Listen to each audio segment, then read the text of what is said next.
Hey guys, Rob here with McDojo Life. In today's McDojoNews, we're going to be discussing a woman who fled to the United States to escape from abuse in order to become an MMA fighter. Let's check it out.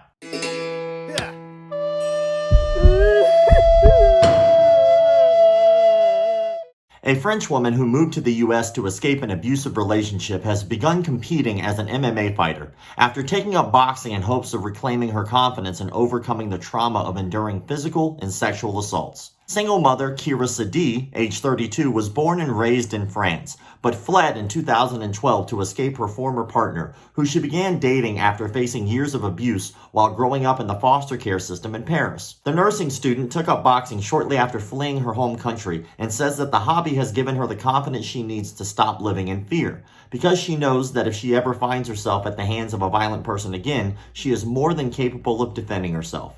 It's so empowering to know that I can't get beaten up by anyone again, says Kira.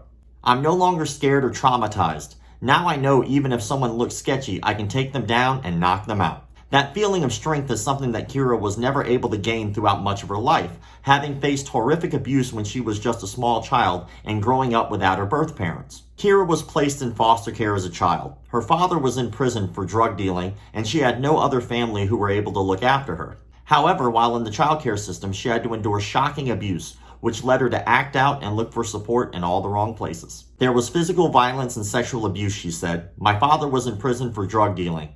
By the time I was 14, I was already on my own, making friends in all the wrong places. I used to be really anxious around men. I always had a problem with them from a young age. Within a few years of being on her own, Kira fell into an abusive relationship.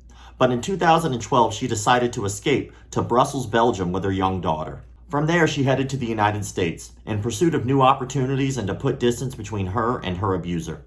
I went to Brussels to put myself back together. I walked around like I was being hunted by the FBI, she said. But in 2014, I finally built myself back up financially so I could buy a plane ticket and go to the United States. I first tried boxing when I was in Brussels, but when I arrived in the US, I started getting into MMA. After a few years of training, she was prepared to step into the ring and begin competing. I fought 4 kickboxing matches, she recalled. I won 2 and lost 2 by decision, but I have never been KO'd or seriously hurt. For Kira, fighting isn't just a competitive sport, but a means of empowerment and catharsis. I would say that any woman who has been abused should get into combat sports, she advised. My abuser would never be able to beat me up now. I am no longer easy to put hands on.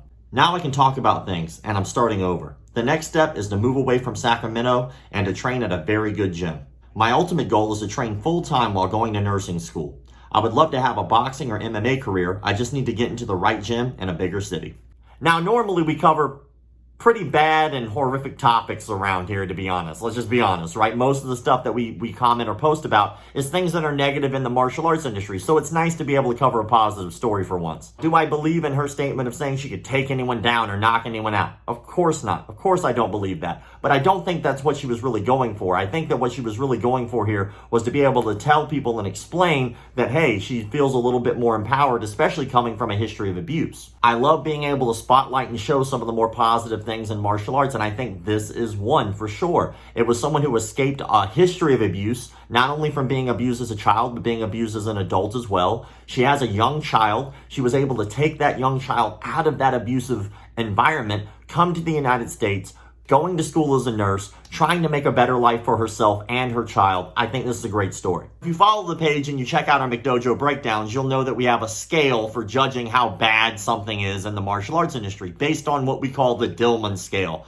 5 Dillmans being bad, 1 Dillman being bad, but it's not so bad, right? I decided, since this video was very positive and I'd like to be able to rate the positivity in things, let's go ahead and start the Shaka scale. So 1 Shaka being, it's pretty cool, pretty uplifting story. 5 Shakas being, that's amazing. Since this is our first time using the Shakas, I actually want you guys who are members to rate this one for us. So I'm not even going to rate it at all. I want to know what your thoughts are. I want to know, you guys who are members, you drop those Shakas and let us know. Is it 1 Shaka or is it 5 out of 5? You let me know. I do want to add that it was great that this lady was able to break the cycle of abuse. A lot of people who were abused become abusers. If you look into it, it's pretty crazy how many people do. And I think that it's awesome that she was able to do this, not only for herself, but also for her daughter, who now will probably use martial arts as well as a tool of empowerment for herself too. If you guys ever have stories you'd like for me to cover, send them to me. But please don't add them in the comment section. 9 times out of 10, I don't see them until much later, and then by that time, it's a little late for me to cover those. But you can send them to me on our Instagram page. So drop your comments in the comment section below. I'd love to hear what you guys have to think about this. But also, if you ever have something that you would like to tell directly to me, I don't always see every comment that rolls through the comment sections. So if you ever want to talk directly to me about anything, I go live every Monday, Wednesday, and Friday at 9 a.m. Eastern Time on our Instagram channel. You're more than welcome to join me there and tell me all about myself. I also go live here on YouTube every Tuesday at noon, and that's Eastern Time. And I let also anybody to have comments and open discourse. If you have something you'd like to discuss, toss it in there. We'll chit-chat. As always, thank you all for the likes, comments, shares, subscriptions, and all of the crap people online tell you to do. Keep the martial arts legit.